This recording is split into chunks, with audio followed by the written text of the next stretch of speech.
Bueno, compañeros, profesor, espero que estén muy bien. Por medio de este presente me permito compartirles cuáles han sido los avances que he tenido dentro de mi anteproyecto para que sea también de su conocimiento. La pregunta de investigación surge a raíz de una idea que me ha venido rondando y es cómo entender la paz no desde el campo social colectivo, sino desde el yo. Desde el yo, es decir, haciendo una mirada antropológica y trascendental.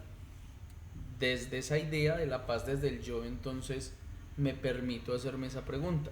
¿Cuál es el componente antropológico?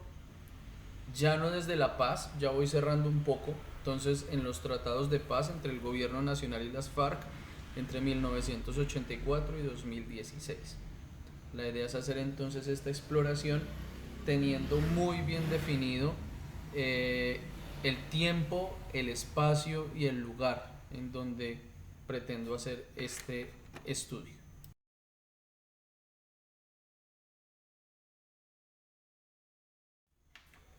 El objetivo entonces, o lo que yo quiero lograr, es hacer un análisis del componente antropológico en los tratados de paz que han surgido entre los años 1984 hasta el último tratado de paz del 2016. Allí quiero arrancar o quiero partir desde la perspectiva individual hasta la vivencia colectiva, haciendo un proceso de identificación de la influencia, es decir, del imaginario de cómo construyo la paz, cómo entender la construcción de paz desde la individualidad y que ésta se vea proyectada hacia la colectividad. Para poder lograr ese gran objetivo general, me propuse cuatro objetivos específicos, que son los que me van como encaminando o enrutando. El primero, pues hacer un proceso de exploración de esos elementos antropológicos que están presentes en los tratados de paz. El segundo, identificar cuál es el reflejo de transformación de identidad que hay dentro de sus acuerdos. Es decir, primero mirar los elementos, luego mirar cuál es el reflejo o la implicación que dan esos elementos a la transformación de la identidad. En un tercer punto, se comienza a identificar cuál es el componente antropológico y qué parte de ese componente antropológico se ve impactado en relación a la construcción de paz y al tejido social.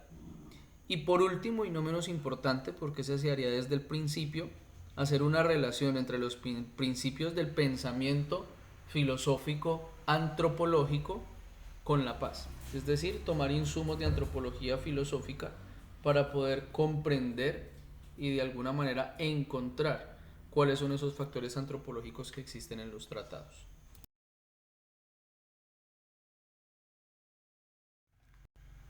Bueno, inicialmente necesitamos decir que todos los tratados de paz que han existido en Colombia se abordan desde diversas dimensiones. Pero hay una dimensión o hay un componente que no ha sido muy abordado directamente, que es el componente antropológico, el componente individual. Este es un componente que considero que ha sido muy respetado y ha sido como delegado a la intimidad de cada persona y que cada persona sea quien elabore su propia reflexión. Por ello no ha quedado como tan en evidencia y ha sido menos explorado. Lo que se pretende es estudiar la forma de cómo se comprende y cuál es la influencia de estos tratados en la identidad, la dignidad y la transformación del ser humano dentro del proceso de paz. A pesar de que esa transformación hace parte de la intimidad, es necesario tener claridad que desde la transformación de la intimidad se refleja el cambio y la transformación de la colectividad. Por eso es necesario abrir un poco como ese cofrecito de la intimidad del individuo y empezar a, digámoslo así, hurgar de una manera muy profesional cuáles han sido esos cambios que han venido transformando y que por consiguiente se van a ver reflejados en la transformación social.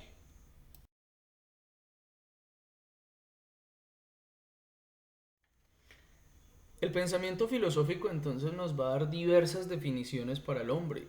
Animal racional, eh, un animal de costumbres, un ser religado, en fin, un ser social.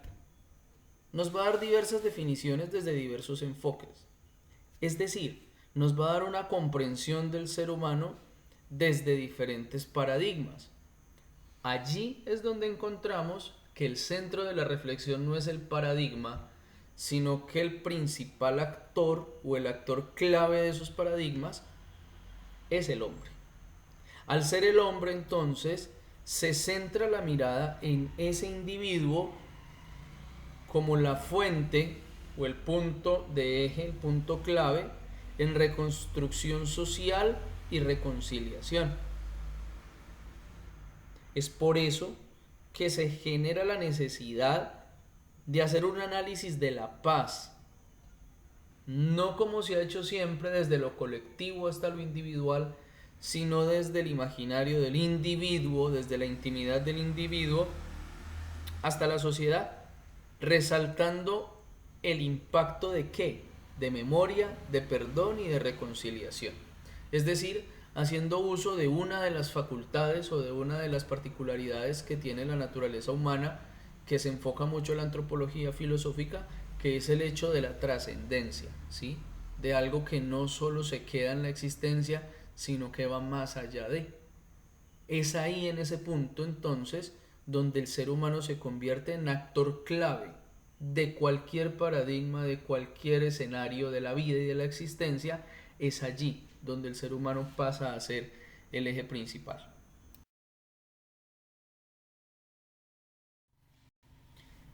Por último, y para cerrar un poco, a pesar de que suena redundante, es necesario seguir haciendo hincapié en esto.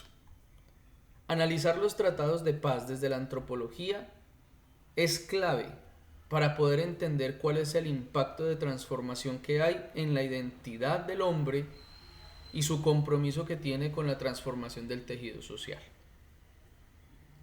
La paz no se puede entender únicamente como un asunto social, un asunto de estructura, un asunto político, un asunto cultural, un asunto sociológico.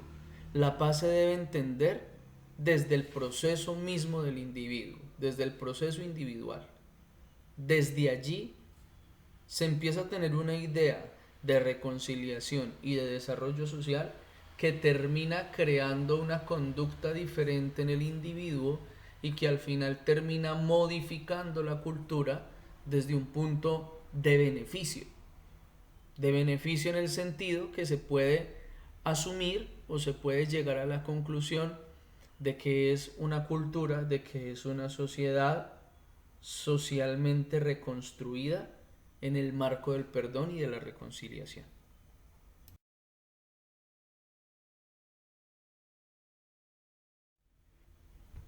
Les ofrezco entonces este pequeño abrebocas de lo que llevo en mi trabajo de anteproyecto para que consideren algunas ideas y también para que ustedes consideren algunas sugerencias que deseen hacerme, lógicamente para poder hacer una construcción mucho más formal y que se acerque más a responder las necesidades de utilidad y de aplicación dentro del campo.